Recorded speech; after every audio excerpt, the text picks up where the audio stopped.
मैं संभल भी जाऊंगा और जो पीड़ित लोग हैं उनकी मदद भी करूंगा। और मेरे पत्रकार साथी, आपसे बेहतर कौन जानेगा यमुना किनारे क्या हुआ है। एक पत्रकार के पूरे कपड़े उतार दिए थे, याद है कि नहीं याद? तो ऐसे माहौल में हम और आप लोग हैं। संभल के लोगों की मदद हो, उनको न्याय मिले, और उसके लिए हमें चाहे लोकसभा में सवाल उठाना पड़े या लगातार हम लोगों को उसके लिए लड़ाई लड़नी पड़े, हम लोग संभल के लोगों को न्याय दिलाना चाहते हैं। उन्हें न्याय मिलेगा। जो संविधान या जो आर्टिकल कहता है प्लेसेस ऑफ वर्शिप एक्ट, उसको भी नहीं सरकार मान रही है। क्या खोदना चाहते हैं आप? मुझे तो ये समझ में नहीं आ रहा, भारतीय जनता पार्टी को कैलाश पर्वत नहीं दिखाई दे रहा है, मानसरोवर नहीं दिखाई दे रहा। इन भारतीय जनता पार्टी के लोगों से कहो कि चलो मानसरोवर की ओर, चलो कैलाश पर्वत की ओर, हम आपका साथ देंगे।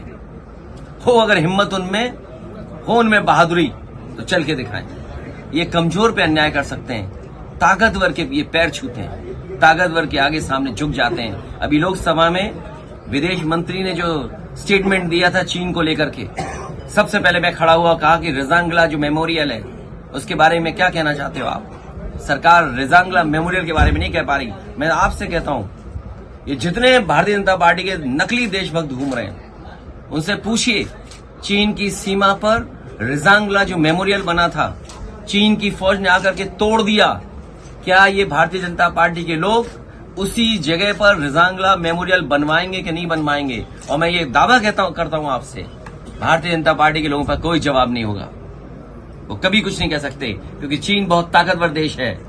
भारतीय जनता पार्टी की हिम्मत नहीं है उनके लोगों को कि जाकर के कुछ अपने रेजांगला के बारे में कह दें, कैलाश पर्वत के बारे में कह दें, मानसरोवर के बारे में कह दें। और मैं आज आपके सामने कह रहा हूं, ऑन रिकॉर्ड कह रहा हूं, वो दिन आएगा जब चीन आपको मानसरोवर नहीं जाने देगा, कैलाश पर्वत की ओर नहीं जाने देगा, क्योंकि उन्होंने बड़े पैमाने पर मिसाइल्स का कारखाना वहां लगा दिया है। ये बात अगर गलत है तो बीजेपी के लोग कहें आकर के। केवल 12 किलोमीटर सड़क बनी थी, नेपाल ने आपके खिलाफ खड़ा कर दिया था, नेपाल को चीन ने। लिपू लेक को लेकर के 12 किलोमीटर सड़क बनी थी, अगर आपको याद हो, नेपाल को आपके खिलाफ खड़ा कर दिया था। ये बीजेपी के लोग केवल कमजोर पर अन्याय कर सकते हैं, ताकतवर के सामने ये झुक जाते हैं। चीन के खिलाफ नहीं बोलेंगे, क्योंकि इन्हीं के लोग सबसे ज्यादा कारोबार चीन से कर रहे हैं। तो ये सवाल बड़े हैं जिसका जवाब बीजेपी के पास नहीं है, बीजेपी के पास जवाब नहीं दे सकते हैं। और मैं तो कहूंगा पत्रकार साथियों, आप भी चलना कैलाश पर्वत की तरफ, मानसरोवर की तरफ, हम सब लोग चलेंगे। आगे आगे बीजेपी वाले, पीछे प्रेस वाले, और प्रेस वालों के पीछे समाजवादी लोग चलेंगे, जिससे आप लोग लौट ना पाओ, आपको धक्का देकर के पहुंचा गया है।